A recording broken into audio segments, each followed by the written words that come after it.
Hello friends, నేను విజయ. ఈరోజు recipe rice kheer చేశానండి. బియ్యంతో చాలా బాగా వస్తుంది. ఇలా చాలా సింపుల్గా క్విక్గా అయ్యే రెసిపీ కూడా అండి. ఎన్నో టిప్స్తో ఈ యొక్క వీడియో అనేది చేశాను. మరి లేట్ చేయకుండా వీడియోను స్టార్ట్ చేసేద్దాం.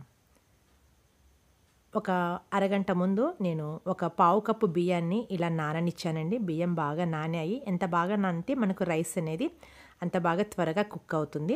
నేను బాస్మతి రైస్ తీసుకున్నాను. మీరు ఇంట్లో ఉండి ఏ రైస్ అయినా సరే, అంతెందుకండి నూకలైనా సరే తీసుకోవచ్చు. నూకలతో కూడా చాలా బాగా వస్తాయి. నానిన బియ్యాన్ని నీళ్ళన్నీ తీసివేసి ఈ యొక్క బియ్యాన్ని మాత్రమే మిక్సీ చేసుకోవాలి. ఇలా గరుకుగా వచ్చేటట్టుగా కొంచెం నూకగా మిక్సీ అనేది చేయాలి. నీళ్లు లేకుండా దీన్ని అనేది మిక్సీ పెట్టుకోవాలి.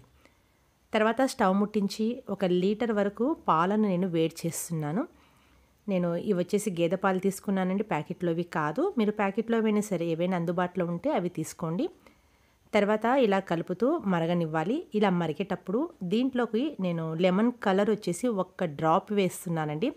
మీ దగ్గర కుంకుమ పువ్వు కనుక ఉంటే కుంకుమ పువ్వు పాలలో నాననిచ్చి అది అనేది వేసుకోండి.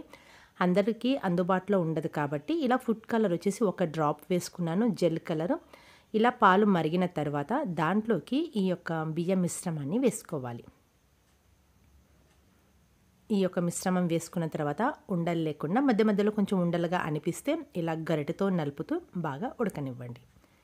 ఇలా ఒక 10 నిమిషాల్లోపు బాగా ఉడికిపోతుంది. చూడండి, ఇలా ఉడికినప్పుడు దీంట్లోకి నేను ఒక రోజుది పాల మీది మీగడ వేస్తున్నానండి. పాల మీది మీగడతో మంచి టెక్స్చర్ వస్తుంది, చాలా టేస్ట్గా ఉంటుంది. పాలకోవ వేసిన టేస్ట్లో ఉంటుందండి.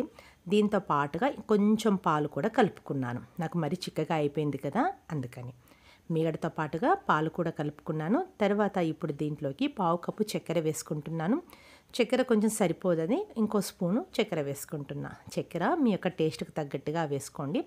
ఇలా అంచులను ఎప్పటికప్పుడు తీస్తూ వాటిలోకి ఇలా కలుపుకోవాలి.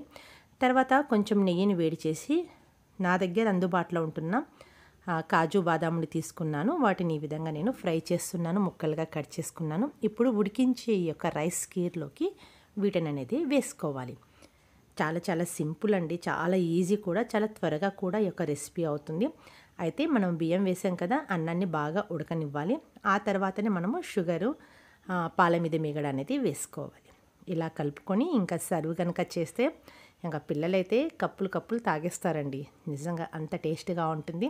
ఈసారి ఇంటికి ఎవరైనా గెస్ట్ వచ్చినప్పుడు ఇలా ట్రై చేయండి, ఎలా ఉందో వాళ్ళే చెప్తారు. నేను ఫుడ్ కలర్ వేసాను కాబట్టి ఇలాచీ పౌడర్ వేయలేదండి. మీరు కేసరి కనుక వేసుకుంటే ఇలాచీ పౌడర్ కూడా వేసుకోవచ్చు. అంతేనండి. ఇంకా నా వీడియో చూడాలంటే సబ్స్క్రైబ్ చేసుకొని దయచేసి నన్ను సపోర్ట్ చేయండి. Thank you friends.